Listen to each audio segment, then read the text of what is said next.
Hello दोस्तों, आज हमारी सेकंड क्लास है इंट्रोडक्शन ऑफ कंप्यूटर की। इसमें हम देखेंगे कंप्यूटर की विशेषता के बारे में, उसकी कैरेक्टरिस्टिक के बारे में, तो उसकी क्या क्या विशेषता होती है। सबसे पहले हम देखेंगे कंप्यूटर की जो फर्स्ट विशेषता होती है उसकी होती है स्पीड। जो स्पीड होती है वो काफ़ी तेज होती है, यानी कि कंप्यूटर इतनी स्पीड से काम करता है जिससे ह्यूमन इतनी स्पीड से काम नहीं कर पाता। और इसकी जो स्पीड जो होती है वो हर्ट्ज में मापी जाती है, हर्ट्ज में मापी जाती है। जैसे पूछा जाता है क्वेश्चन कि कंप्यूटर की स्पीड किस में मापी जाती है, तो वो हर्ट्ज में मापी जाती है।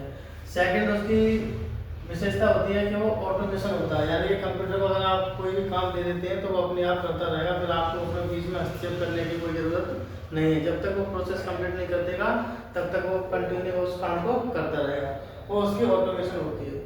उसके बाद होता है उसकी एक्यूरेसी। कंप्यूटर जो होता है वो 100% एक्यूरेसी के साथ काम करता है।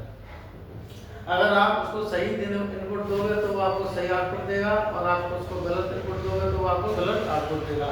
इस प्रोसेस को हम कहते हैं garbage in and garbage out. उसके बाद आता है कंप्यूटर की स्टोरेज। कंप्यूटर की स्टोरेज होती है वो काफ़ी लार्ज होती है। इसकी दो टाइप होती है स्टोरेज की। पहली होती है प्राइमरी और दूसरी होती है सेकेंडरी। तो जो कंप्यूटर की स्टोरेज होती है ये इसकी एक लिमिट होती है, ये लिमिट में होती है, लेकिन ये लार्ज होती है, या अनलिमिटेड भी बोल सकते हैं इसको। काफ़ी लार्ज होती है, काफ़ी बड़ी होती है। उसके बाद आती है कंप्यूटर की सेकेंड, फोर्थ, फिफ्थ, यानी कि फिफ्थ जो कैरेक्टरिस्टिक है उसकी विशेषता है वो है उसकी रिपीटेशन। आप किसी भी इंसान से अगर आप बार बार वही काम कराएंगे तो उसकी वो बोर हो जाएगा, यानी कि उस काम को करने में थोड़ा सा चिड़चिड़ापन लगेगा। लेकिन कंप्यूटर की जो रिपीटेशन होती है ये ऐसी चीज़ होती है, इसको कितनी भी बार एक ही काम को बार बार करवाओ इससे कोई फर्क नहीं पड़ता, ये लाखों बार हजारों बार उसी काम को बार बार करता रहेगा। उसके बाद होती है इसकी रिलेबिलिटी सेकंड। फिर उसकी कुछ लिमिटेशन होती है कंप्यूटर की। लिमिटेशन जो होती है उसके अंदर नो माइंड, यानी कि उसका कोई अपना दिमाग नहीं होता है। एंड उसके अंदर नो फीलिंग, उसके अंदर कोई फीलिंग नहीं होती है। एंड नो इमोशन, उसके अंदर इमोशन,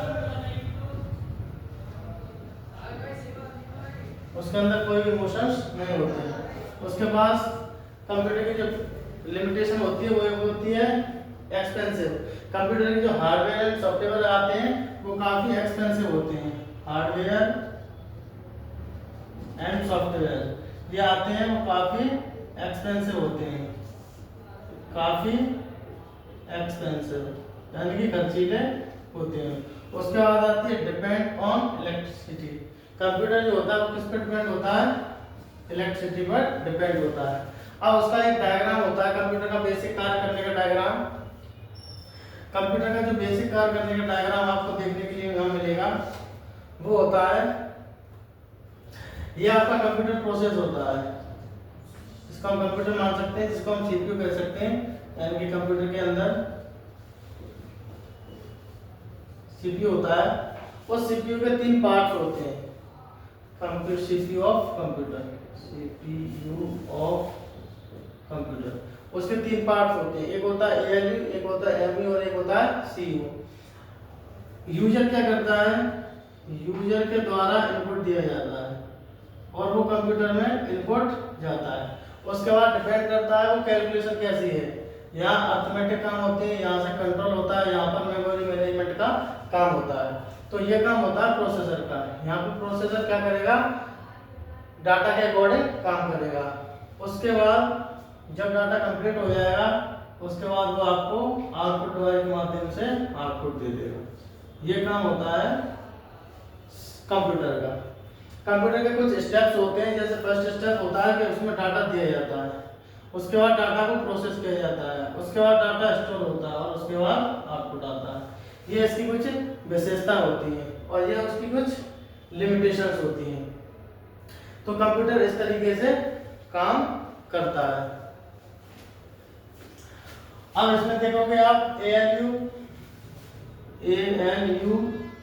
सीयू एंड एमयू। इसका मतलब होता है अर्थमेटिक एंड लॉजिक यूनिट, और इसका फुल फॉर्म होता है कंट्रोल यूनिट। एंड इसका होता है मेमोरी यूनिट। ये टाइप ऑफ किसके होते हैं? सीपीयू के। और सीपीयू होता है, इसकी फुल फॉर्म होती है सेंट्रल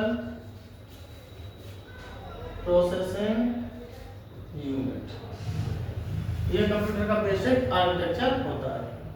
अब आगे देखेंगे नेक्स्ट वीडियो में।